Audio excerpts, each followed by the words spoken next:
Welcome to Penrose Learning, where we make understanding easy.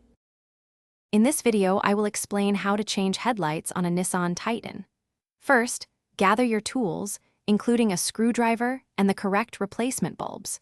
Always ensure your vehicle is turned off and the engine has cooled down to prevent any burns. It's also a good idea to check your owner's manual for the exact bulb specifications for your specific model. This preparation ensures a smooth and safe replacement process. Now, open your Nissan Titan's hood and locate the headlight assembly. You'll typically find a few clips or screws holding it in place. Carefully remove these fasteners using your screwdriver. Once the clips and screws are out, gently pull the entire headlight assembly forward.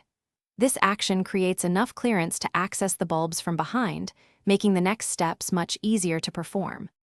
With the assembly pulled forward, you can now access the bulb.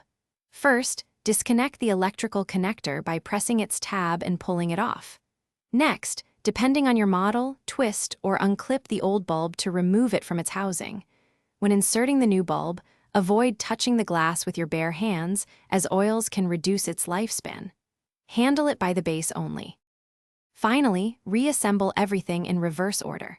Carefully push the headlight assembly back into place, ensuring it aligns correctly. Reinstall all the clips and screws you removed earlier, making sure they are snug. Before closing the hood, turn on your Nissan Titan's headlights to confirm they are working properly. Also, remember to check the description for a link to the Owala water bottle and other great deals. This ensures your new bulbs are functioning and your vehicle is ready to go. Thanks for watching. If this was helpful, leave a like and consider subscribing. See you next time.